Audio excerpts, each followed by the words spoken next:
O Lula acionou o STF de forma desesperada por causa da estratégia do relator da CPMI, que está engatilhando uma caçada ao filho do Lula, vulgo Lulinha. A gente sabe que recentemente tivemos uma operação da Polícia Federal em uma casa que eles foram fazer busca e apreensão, e quem abriu a porta para receber os policiais foi ele, exatamente, o filho do presidente. E obviamente que a gente sabe que a família do presidente, o Lula, não tem nada a ver com corrupção. Eles, corrupção, claro que não. O STF até proibiu de você correlacionar o irmão do Lula, que era diretor de uma das instituições que mais lucraram, que mais faturaram com desvio do INSS, mas você não pode fazer associação. Ele só era diretor, não quer dizer nada. Ah, Floriano, tem uma empresa minha que está roubando. Não quer dizer nada, você é só o dono da empresa. Você é só o cara que se beneficiou. É só isso. Como que a gente pode fazer uma inferência que o dono da empresa corrupta é corrupto? Ah, é uma loucura, né? Isso não pode ser feito. A gente tem que seguir todo o processo legal, igual seguiu, por exemplo, com o Bolsonaro, não é mesmo? É uma grandíssima vergonha, mas a realidade é essa e mostra que o arsenal que existe à disposição da oposição para 26 é muito vasto, e quando virar o ano, pode me cobrar o que vai ter de operação da Polícia Federal para ambos os lados, tá? Não vai ser só para cima do governo, não. Vai ser para cima do governo Lula, vai ser para cima da galera da direita, vai ser para cima do centrão, vai ser para cima de todo mundo. O nosso trabalho aqui vai ser principalmente filtrar o que é perseguição política, o que é uma operação real e qual que é a função de cada operação, porque vamos ter operações reais que realmente estão buscando o corrupto, mas com função política, que é um exemplo, a questão dos jatinhos do Rueda. O Rueda, teoricamente, tinha 5 ou 6 jatinhos, ele estava tirando 2,5 milhões de reais por mês, alugando para os próprios partidos, ou seja, alguns partidos que ele mesmo era o presidente do União Brasil e outros partidos que eram associados.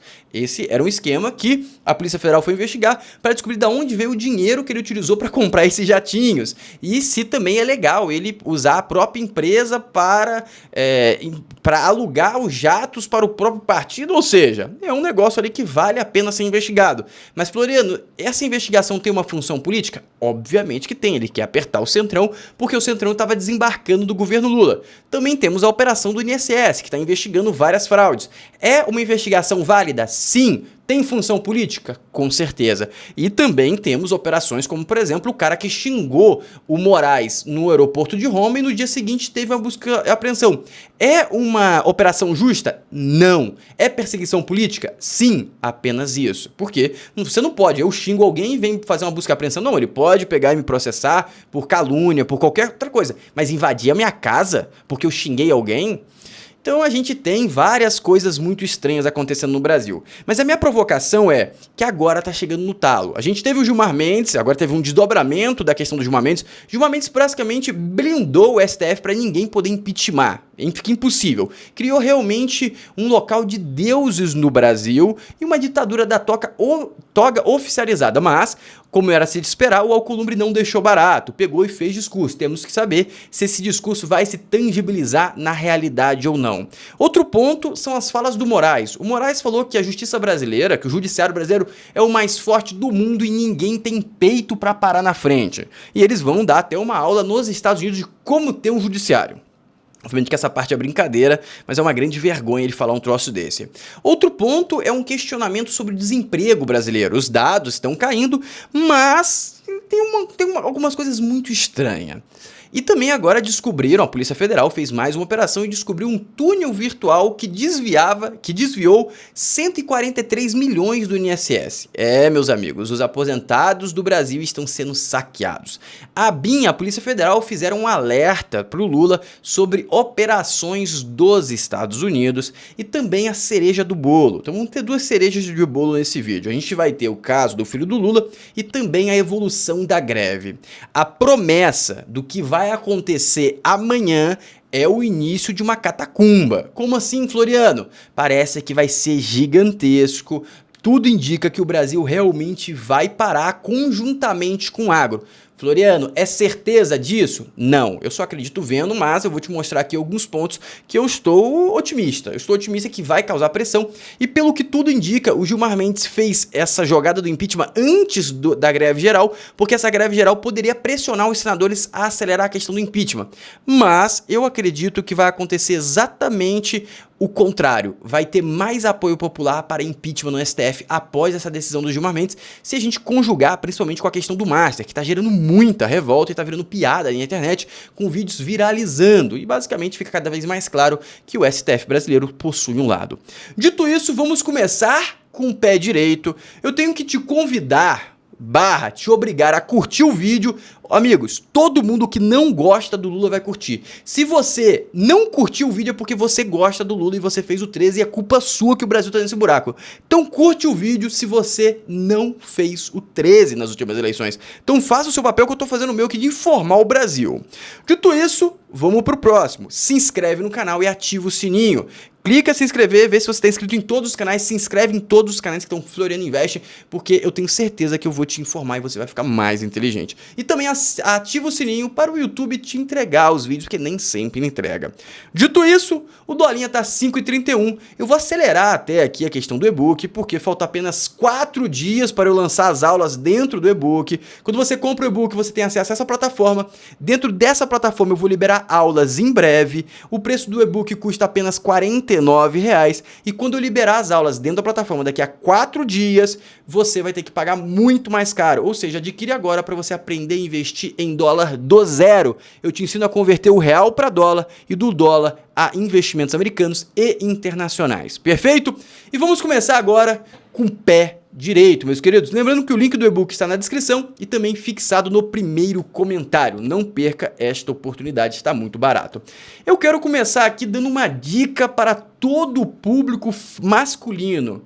Não termine com sua mulher. Não se separe. Olha aí, mulherada, estou ajudando vocês. Nunca se separe. Fique até o final. Se você casou, ou você se liquida, você morre, ou você permanece. Sempre permaneça para não acontecer esse tipo de coisa contigo, olha só.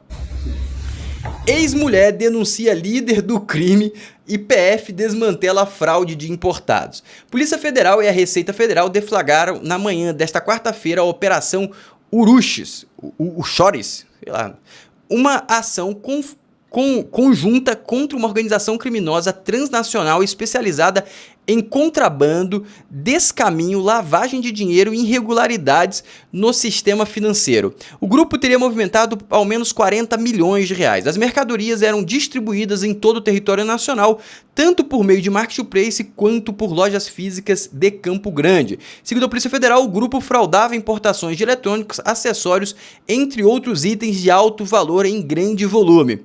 Para pagar fornecedores internacionais sem passar pelo sistema bancário internacional, a quadrilha utilizava método conhecido como dólar cabo, um mecanismo de remessa clandestina de dinheiro ao exterior por compensações financeiras irregulares. Ou seja, terminou com a mulher, além de perder 50% da empresa, de tudo que tinha, agora perdeu também a empresa toda. A mulher, o cão chupando manga, pessoal. Não se separe, escolha bem na hora de casar e não se separe, é minha humilde sugestão.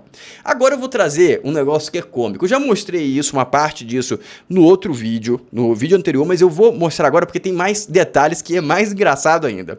Presta atenção. Diálogo do TH Joias com o presidente da Alerj, a quem ele chamava hora de presida, hora de 01. Ele faz uma filmagem porque ele estava... Essa parte tá repetindo, vai ter uma parte que vai ser engraçada. Mas basicamente, pra gente entender o que aconteceu. Você tá vendo aqui o vídeo? Essas carnes aqui? Ele tava preocupado com a Polícia Federal, olha só. Ele tinha vendido o drone por 500 mil, pagou 50 mil, vendeu por 500 mil pro Comando Vermelho. Ele ganhava propina pra caramba, ele tem foto com milhões em cima da cama. E ele tava mandando mensagem pro presidente da Alerj, falando, cara, eu tenho que tirar as minhas carnes, eu não vou deixar minhas carnes porque a Polícia Federal vai roubar todas as minhas carnes. Como é que eu faço? Como que eu faço? Aí o cara falou, cara, larga isso aí, tá maluco? Sai daí, larga isso aí, larga isso aí. E ele tinha muita carne. E ele ficou muito preocupado. Ele falou, não, vão roubar minhas carnes. Aí ele tirou as drogas, tirou tudo que tinha de ilegal e aí no final deixou as carnes, mas por causa desse diálogo, preocupado com as carnes, ele prendeu o presidente da Alerj. Ele tá preso já, agora prendeu também o Rodrigo Bacelar da Alerj. Isso aqui é uma grande vergonha, meus amigos, mas é muito engraçado. Ele tinha carne pra dar com balde. Olha, presta atenção. Seguinte, o presidente da Assembleia. Esse trecho. Não tem como levar não, irmão. Não tem como levar não, irmão. Pô, como é que leva? Tem como levar não, irmão. Esses vão roubar as carnes, hein? Ou seja... O cara prendeu o outro cara porque ele não queria perder as carnes pros policiais. O TH Joias, durante a fuga, manda uma filmagem para o presidente da Alerj, Rodrigo Bacelar, dizendo que os policiais, a quem ele se refere com um palavrão, iam roubar as carnes. O Bacelar, na sequência, diz: tá doido, cara, vai embora. Entendeu por que o Bacelar tá preso? Porque basicamente o cara não queria perder as carnes. Por que esse cara tinha tanta carne? Eu não faço ideia. Eu não faço ideia porque esse cara tinha tanta carne. Pô, é uma carne pra batalhão que ele tinha ali. É bizarro o negócio. Não sei se ele tava recebendo propina em carne, pagamento em carne, se era carne desviada, mas era um negócio absurdo. Eu também não sei se essa carne era roubada e aí basicamente ele deixaria a carne e poderiam descobrir alguma coisa que era uma carne desviada, por exemplo. Porque lá no Rio de Janeiro tem aqueles grandes roubos de carne e aí talvez tivessem pago ele alguma coisa em carne e ele não tem a nota fiscal. Não sei. Mas também, pô, vamos pensar, você tá sendo investigado por drogas. Você pegar que você comprou carga roubada de carne é o mínimo dos seus problemas, né? O mínimo.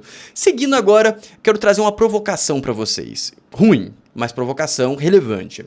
Presta atenção nisso aqui, e é exatamente o momento que o Brasil tá passando. E se a gente não lutar, a gente vai acabar no mesmo final. Presta atenção. O constituinte da Venezuela assumiu hoje os poderes do Congresso de maioria opositora. Veja os detalhes com a correspondente Mônica Yanakiev. A decisão de esvaziar o Congresso foi aprovada por unanimidade. Aprovado por unanimidade. O órgão encarregado de reescrever a Constituição é 100% governista e assumiu para si praticamente todos os poderes do parlamento de maioria opositora. Decretou que, a partir de hoje, vai legislar sobre qualquer assunto relacionado à manutenção da paz, à segurança e à soberania da Venezuela, e também sobre o sistema socioeconômico e financeiro. A presidente da Assembleia, Delcy Rodrigues, disse que a Constituinte chegou para colocar ordem no país. Chegou a Constituinte a poner ordem, companheiro. Os líderes parlamentares foram convidados para a sessão, mas não foram, porque consideram a Assembleia uma fraude.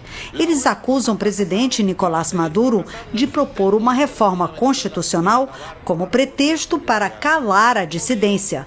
Por isso, não participaram. Entendam uma coisa, isso aqui só foi possível por culpa da população. A população lutou pela ditadura do Maduro. Como assim, Floriano? Eu conheci um venezuelano na Argentina, ele tinha fugido da Venezuela. E ele falou: eu lutei pelo Maduro, eu lutei pelo Chávez, eu pedi voto pra ele. Até que eu percebi, na verdade ele foi ameaçado, ele teve que fugir do país depois que ele fez um protesto contra o governo, porque ele tava vendo uma pobreza absoluta depois do governo do Maduro. E aí basicamente ele foi ameaçado, ameaçaram liquidar os filhos dele, ele fugiu do país.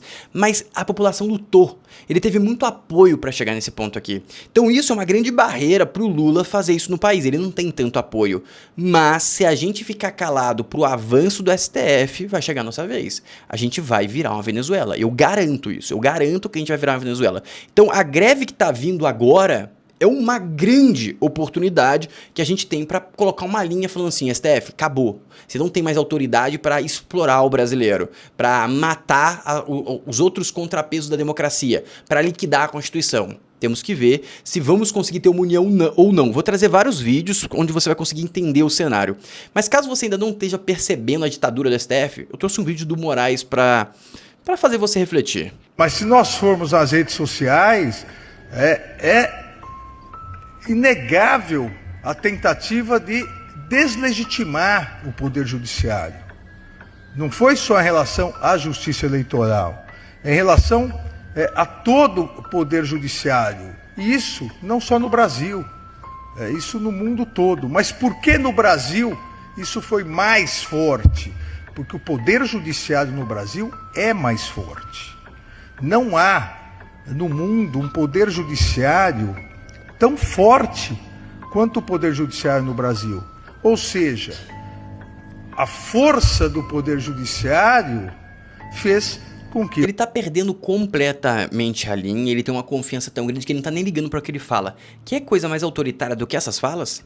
Obviamente, os seus inimigos, principalmente aqueles que acham que igualdade, liberdade é só para eles, para um determinado grupo, e não para toda a sociedade, fez com que esses grupos economicamente muito fortes e integrados internacionalmente passassem a atacar o poder judiciário. Mas se nós formos... Conseguiram compreender o que está acontecendo no país? É exatamente o que aconteceu há 8 anos atrás na Venezuela. Agora a gente tem a reação do Senado às colocações do Gilmar Mendes, aquela questão do impeachment que eu mostrei hoje para vocês. Aí agora teve a colocação do Alcolumbre. Vamos ver. Decisão de um magistrado do Supremo Tribunal Federal tentando usurpar as prerrogativas do Poder Legislativo. Manifesto às senadoras e os senadores que esta presidência recebe com muita preocupação o conteúdo da decisão monocrática da lavra do ministro Gilmar Mendes. Monocrática que ainda existe, né? Nos autos da ADPF 1259. Não é, no mínimo, razoável que uma lei votada em 2 casas legislativas e sancionadas pelo presidente da República seja revista pela decisão de um único ministro do Supremo Tribunal Federal. Para tanto, deve ser exigível a decisão colegiada da Corte, instância única e última para se declarar a constitucionalidade ou não de uma lei vigente. Isso que é uma vergonha. O que ele tá falando que é uma vergonha, por quê? Pegou e falou a colegiada. O Gilmar Mendes já tomou cálculo, já fez cálculo, vai ter voto da Corte. Também, neste sentido, tramita no Congresso Nacional a PEC 8, já votada e aprovada no Senado Federal, aguardando deliberação da Câmara dos Deputados. Portanto, o Parlamento está atento e tomando as providências para que o aprimoramento legislativo aconteça, sabedor de que o exercício do seu direito de decidir ou de não decidir está amparado na vontade do povo que elege os seus membros, exatamente como deve ser numa democracia. Igualmente relevante é reconhecer que as prerrogativas do poder legislativo são conquistas históricas e fundamentais para a sociedade, e que eventual frustração desses direitos sempre merecerá pronta afirmação aqui no Senado Federal. Instância legítima de defesa dessas garantias, se preciso for, inclusive com a sua positivação na nossa Constituição Federal através do seu emendamento. Desde já, reconheço e agradeço o apoio institucional de cada senador e de cada senadora. E na condição de presidente do Senado Federal e do Congresso Nacional, não hesitarei em defender todas as prerrogativas estabelecidas na nossa Constituição brasileira. Muito obrigado. Ou seja, achei que foi uma fala, foi uma resposta, foi alguma coisa, mas tudo indica que o Alcolumbre está cooptado, tá? Na minha opinião. E, obviamente, que o Gilmar Mendes contou voto antes de fazer essa, ele saberia que ele ia levar para o plenário, e provavelmente no plenário vai passar. É isso, então? Não sei. Espero que não, espero muito que não. O Nicolas se posicionou, o Novo se posicionou, tem outros senadores se posicionando, mas o Alcolumbre, a fala dele achei fraca, bem fraca. Seguindo agora. A taxa de desemprego está menor no Brasil do que no Canadá, Alemanha e Itália. Aí vem uma resposta. Se isso é verdade, por que temos mais que a metade da população vivendo de Bolsa Família? Mais da metade da população economicamente ativa, mais ou menos 56 milhões de pessoas. E aí? Ou seja, isso aqui é uma vergonha, meus amigos. A gente está carregando. Mas realmente a taxa de desemprego está certa. que é o certa? Quer dizer que o método é o mesmo, só que você colocou muita gente com estímulo para trabalhar no informal, para não buscar emprego. Então você vai ligar pro cara, o cara tem Bolsa Família? Não, tô desempregado, porque ele tá recebendo a Bolsa Família. Só que ele tá fazendo um bico ali, um bico aqui, ou tá trabalhando realmente como PJ ou como outra coisa, recebendo em dinheiro, literalmente, porque senão ele perde o Bolsa Família, ele não quer perder o Bolsa Família. Então, o percentual fica muito baixo, porque só quem conta e quem tá desempregado é quem tá buscando emprego. Essa sempre foi o cálculo do Brasil. Floriano, será que tá tendo mexendo ali na vírgula, o IBGE tá mexendo? Não é possível, não botaria a mão no fogo não. Mas não é relevante. A relevância é realmente, você deu estímulo pra galera ir trabalhar na porta dos fundos e pra uma galera que não quer trabalhar mesmo. Tem uma cidade que eu conheço que você sem fazer nada, você ganha R$1.200. E ainda, talvez você ganhe mais R$600 de auxílio aluguel ainda. Você vai trabalhar pra quê? Entendeu? Vai trabalhar pra quê? É isso, e se você trabalha, você vai fazer uns bicos, um aqui, outro lá, pra você tirar uma rendinha extra, mas você não vai querer ter carteira assinada, que senão vai perder todos os seus benefícios. Essa é a realidade do Brasil, essa é a grande realidade. Polícia Federal. Criminosos usam túnel virtual e desviam 143 milhões do INSS. É muito triste isso. Por que tem tanto roubo no INSS? Porque são idosos. Porque são pessoas incapacitadas, são pessoas oprimidas, são pessoas pobres, é por isso. Porque a maior parte dos idosos, 2 a cada 3 idosos recebem um salário mínimo. Então a gente está falando de 66% das pessoas são vítimas da sociedade de diversos fatores, e esse aqui é mais um. Mas temos que lembrar que muitos desses cultivaram o Brasil que a gente tem hoje, votaram em muitos políticos que a gente tem hoje. Então, querendo ou não, eles estão colhendo o Brasil que eles plantaram. Tô falando que é culpa deles? Não. Tô dando a realidade. A gente está colhendo o brasileiro. A gente especificamente não, mas o brasileiro está colhendo o país que plantou, você concorda? Floriano, mas eles podem ter colocado o dedo na balança. Talvez eles possam ter colocado. Mas eles não colocaram o dedo na balança e converteram 5%, 10% dos votos. Eles converteram 2%, 3% dos votos. Se eles converteram, foi isso. Por quê, Floriano? Porque se eles tivessem esse controle da balança, como tanto se fala, o Gilmar Mendes não estaria morrendo de medo e agora tentando dar mais uma eleição monocrática. O Lula não estaria em pânico agora, porque está vendo que as eleições do ano que vem vão ser completamente de direita. Se eles conseguissem colocar realmente a mão na balança de percentual relevante, eles não teriam perdido todas as prefeituras aqui de São Paulo e do Brasil praticamente toda. As últimas eleições mostrou claramente que o Brasil é de direita. Ou seja, o que a gente está vendo aqui é o resultado do que o brasileiro plantou. E obviamente que teve artimanhas por trás. Teve, por exemplo, a alienação e a quebra completamente da educação brasileira. Teve a alienação das faculdades, que cultivaram esse caminho. Mas, infelizmente, foi a plantação do brasileiro. E agora o brasileiro está acordando e a gente vai começar uma plantação nova. E agora vem um ponto interessante. A BIM e Polícia Federal fazem alerta a Lula sobre o movimento dos Estados Unidos. Relatórios apontam que Washington pode usar pretexto do narcoterror para justificar pressão sobre países da América Latina. Um relatório, Desafios de Inteligência, edição 2026, produzido pela Agência Nacional ABIN, aponta que a combinação do avanço do crime organizado transnacional, fragilidades institucionais e interferência externa representa um risco à autonomia da política América Latina. Segundo o documento, essa vulnerabilidade podem servir de pretexto para intervenções sob justificativas de combate ao narcoterror. E é exatamente essa parceria que vai vir agora. Você está prestando atenção.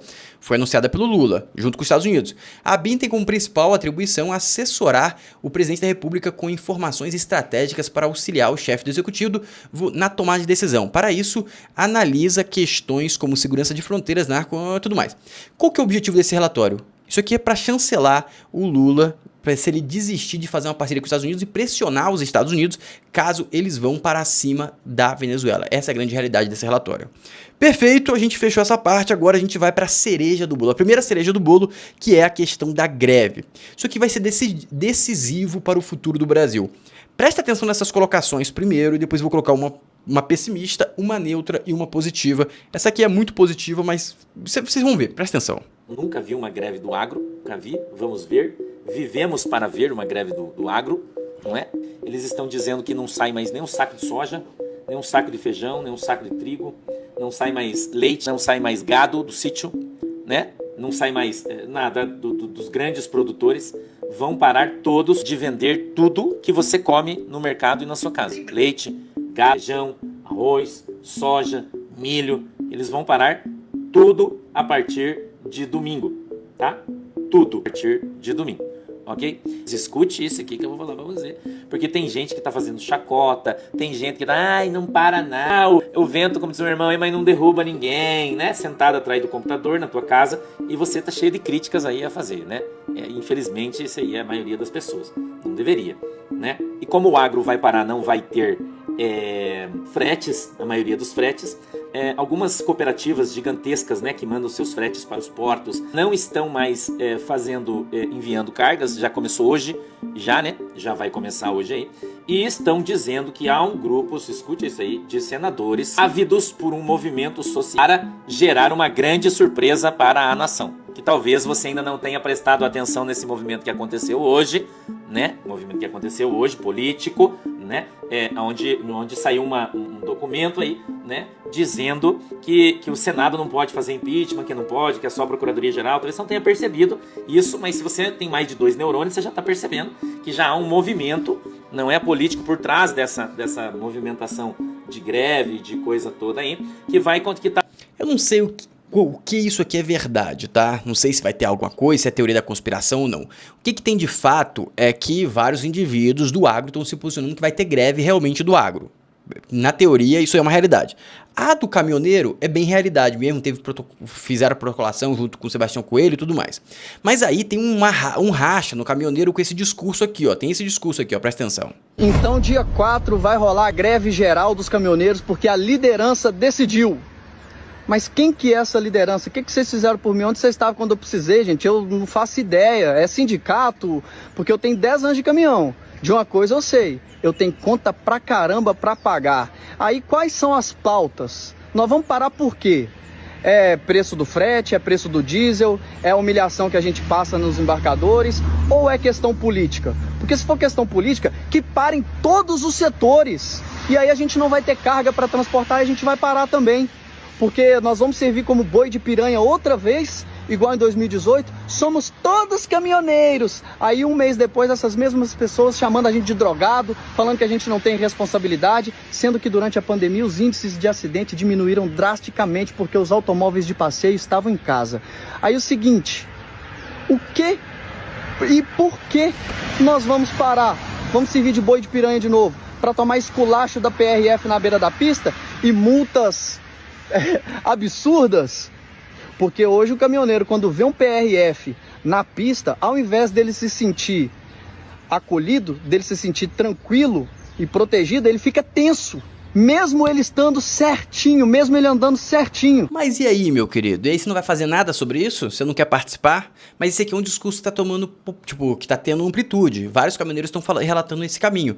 Tem muito caminhoneiro apoiando também. A gente só vai descobrir qual vai ser a magnitude da greve amanhã. Essa é a realidade. Tem as duas narrativas, eu vou mostrar outras narrativas pra vocês também, que é essa aqui, por exemplo. Deixa eu mostrar um segundo. Tá aqui, ó. Aí vem esse caminhoneiro aqui falando em outro sentido, presta atenção. Calma aí, deixa eu colocar o som. Foi. Vai parar ou não vai? Muita gente me perguntando se de fato os caminhões vão parar. Bom, greve, eu acho que não vai ter. Mas sabe o que vai ter? Aquilo que está acontecendo com todos os pequenos negócios do Brasil. Chama falência. É mais ou menos isso aqui, ó. Tá vendo esse caminhão parado? Ele parado me dá menos prejuízo que rodando. Porque o custo de um caminhão desse para rodar é maior do que ele pode faturar em frete. Só um conjunto desse custa mais de R$1 milhão.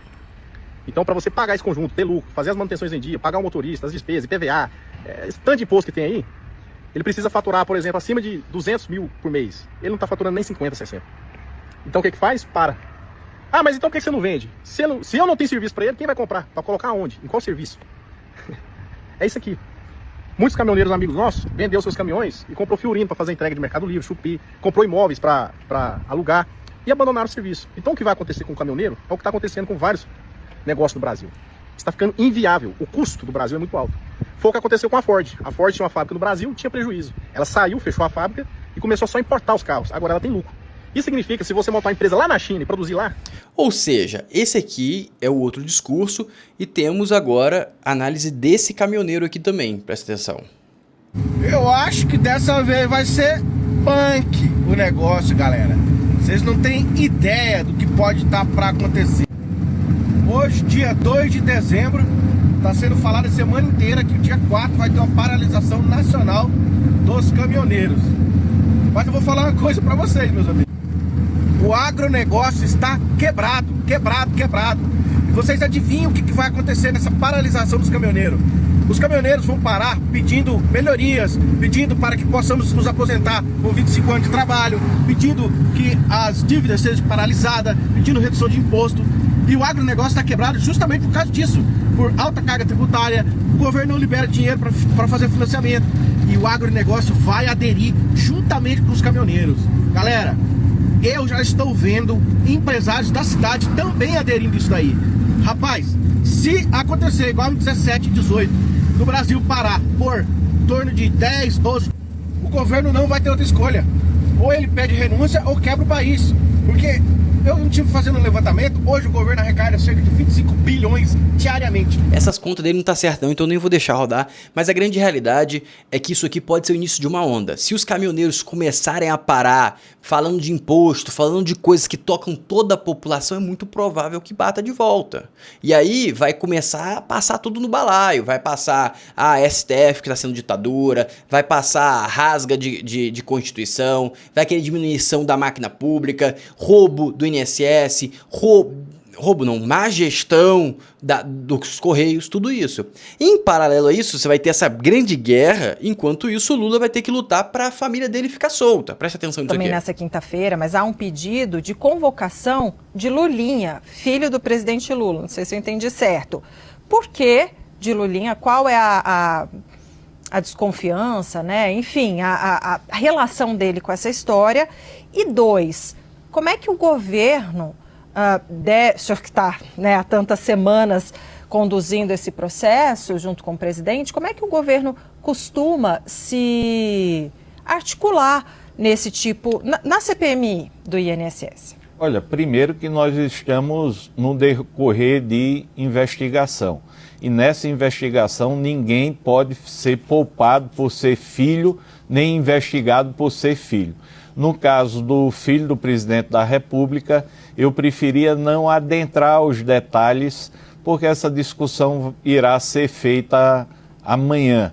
Quero preservar essa discussão para o fórum oportuno, que será a CPMI. Mas não é de forma desarrazoada essa motivação dos que requereram a sua oitiva. Ou seja, a arapuca pro filho do Lula tá montada, o Lula já entrou, os boatos dos bastidores, já entrou em contato com o STF para liberar um HC pro filho dele poder não ir, e aí a gente vai ver o que vai acontecer. Só que entende, quanto mais ataque, mais frente de guerra você abre, mais difícil fica a defesa. E aí se começar realmente a greve geral como está sendo prevista, a vaca vai pro brejo. A vaca vai pro brejo. Dito isso, se você quer ficar sempre informado, lembre de entrar no grupo do WhatsApp, o link tá aqui na descrição. Lá eu aviso de todos os vídeos, também mando áudios exclusivos comentando notícias. Dito isso, lembra de curtir o vídeo, se inscrever no canal, ativar o sininho e até a próxima. Um abraço!